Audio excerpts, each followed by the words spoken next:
All right, buckle up, because today we're taking a deep dive into a world of, well, obsession, love, risk. We're talking about Fyodor Dostoevsky's The Gambler. Dostoevsky actually based it on, like, his own real-life struggles. Yeah.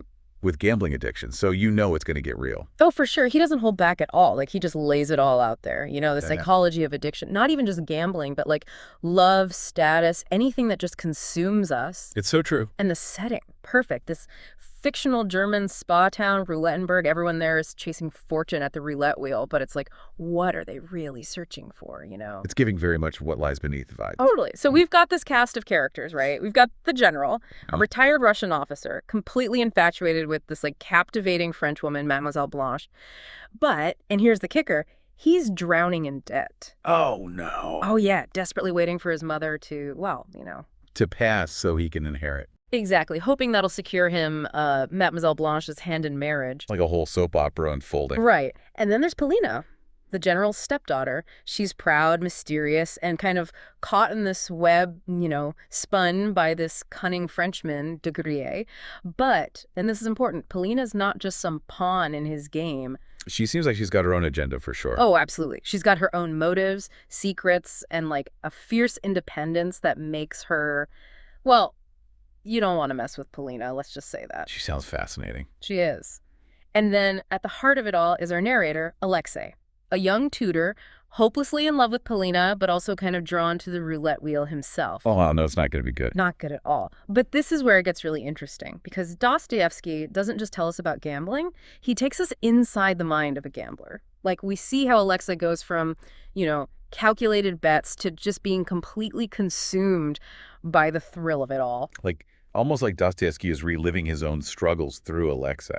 Exactly. It makes you think, can we ever really control our desires? Or are we all just susceptible to becoming like slaves to something, whether it's gambling, love, even the need for like social status? Wow. I never thought of it like that. Hmm. It's kind of like, you know those things we can't resist? Like, for me, it's definitely those caramel chocolate chip cookies.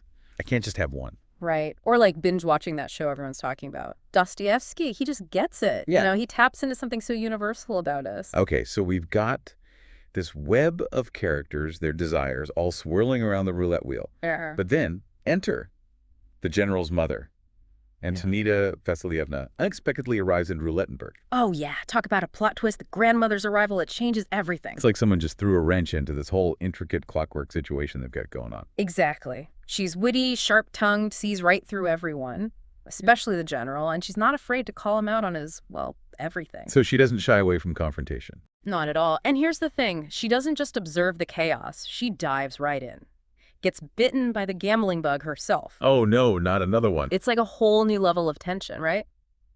Dostoevsky's really exploring this theme of addiction through her. She wins big at first, then, just like that, loses it all.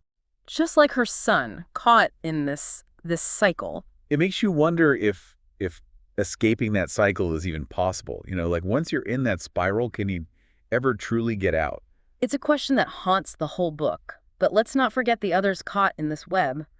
Alexei, trying to navigate his love for Polina while battling his own demons at the roulette table. It's a lot. Oh, it is. And then Yeah. there's Mr. Astley, this seemingly quiet Englishman, but he's more than meets the eye. He seems like he's playing his cards close to the chest. Totally. And he's drawn to Polina, too, Yeah. adding another layer to their whole dynamic. He's kind of got this deep understanding of her, you know? Almost like he sees something in her that others don't.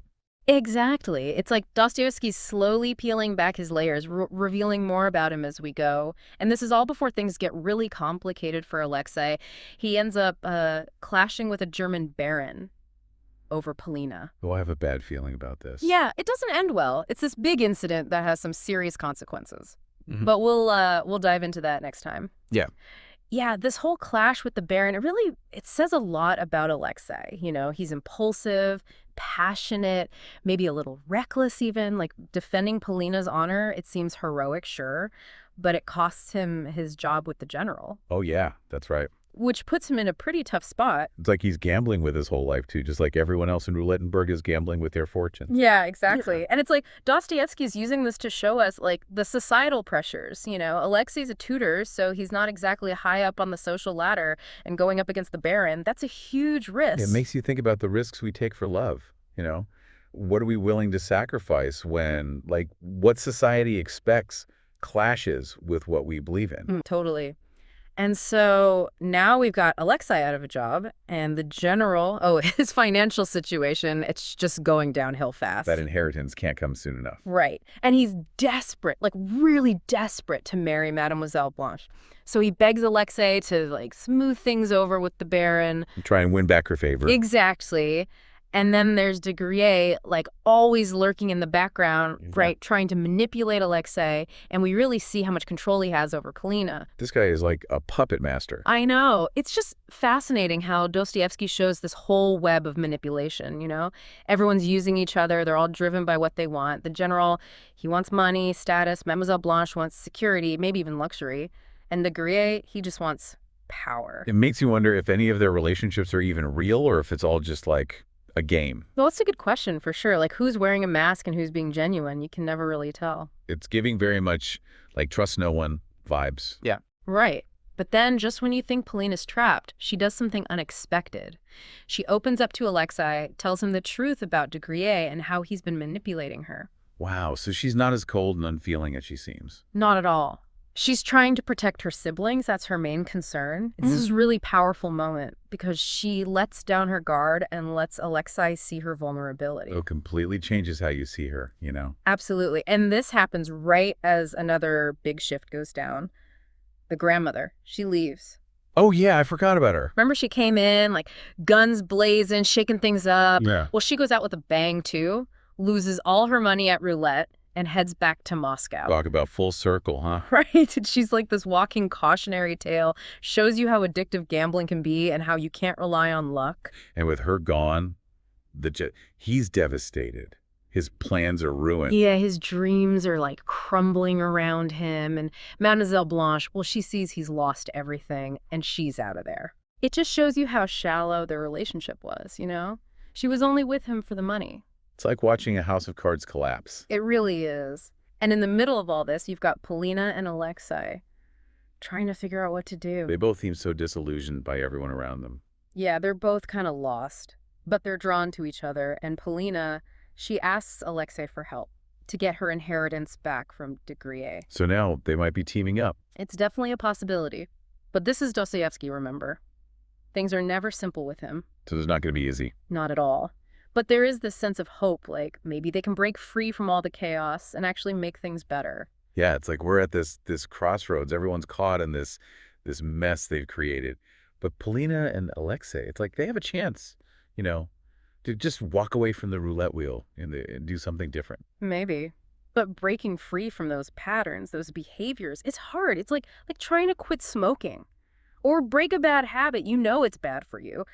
But that pull, it's strong. It really is. And Alexei, that pull takes him right back to the gambling tables. Oh no, he couldn't stay away. But this time, it's not just about him. It's about Polina. He wants to prove himself to her, Show her he's not just some tutor, some translator. He wants to be the hero, the one who rescues her. So he's putting it all on the line again. Exactly. This is where Dostoevsky really gets into Alexei's head, He's in love, yeah, but he also needs that validation to break free from, society's expectations of him. He wants to be more than what people think he is. Exactly. He's placing another bet, but the stakes, way higher this time. It's not just about money, it's about love, redemption, maybe even a future with Polina. And what happens? Does he win? He does. Against all odds, he wins a fortune, more money than he ever imagined. It's a crazy moment. Exhilarating, but it also makes you think, about fate, about luck, about if we really have any control over our lives. It's like, was it just luck or was there something else going on? It's one of those questions Dostoevsky doesn't really answer. Right, and it's so interesting because Alexei's win, it's almost like the grandmother's win earlier, remember? Both of them, they get that taste of victory, but it's empty, even destructive. It's like gambling tricks you, makes you think you're in control when you're really not. So Alexei has the money now. He can be Polina's savior. Does she take it? He offers it to her, but she hesitates. Which, that's Polina for you. She's not just gonna, fall into his arms because he's rich now. She's not that simple. Not at all. She's proud, she's smart, and after degré, she doesn't trust men easily. I can't blame her. Taking Alexei's money, it would mean being indebted to him, and that's the last thing she wants. So she's trapped. She needs the money, but taking it feels like giving up her freedom. Exactly. And she's seen what happens when you depend on someone else financially. Look at her mother. With the general, Polina doesn't want to end up like that. So what does she do? Dostoevsky, he doesn't make it easy, He doesn't tie everything up in a neat little bow. Polina, she does take the money, but it's not this happy ending. It's more like, will this really free her, or will it just bind her to Alexei in a different way? It's a really good question. And the ending. They think about leaving Roulettenberg together, escaping all the craziness, but we don't know what happens to them. It's hopeful, but also uncertain. Very Dostoevsky. Yeah. He's not about giving you easy answers. He makes you think. About human nature, about love, about searching for meaning in a world that feels like, well, a gamble. It's a story that stays with you. That's the best kind of story. It is. And I think what really sticks with me is, even with all the darkness, there's this hope. These characters, they mess up, they make bad choices, but they never stop hoping for something better. That's a good takeaway. And it's something we can all relate to, right? We all have our own demons to fight, our own uncertainties to face, but there's always that possibility of something better if we keep searching for it. I love that. And it makes me think. We all have our own version of Roulettenberg, Those places, those situations that tempt us with easy rewards, but they usually just lead to more problems. That's so true. The key is recognizing those patterns and being brave enough to break free, to make your own path, even if you don't know where it's going to lead. That's a great message. Well, I think we've really done a deep dive into The Gambler today. What a book. I definitely encourage everyone listening to check it out if you haven't already. Oh, absolutely. It's a must read. And as you go about your day, your week, keep thinking about what we talked about risk, about love, about hope. Dostoevsky, he knew what he was talking about. He really did.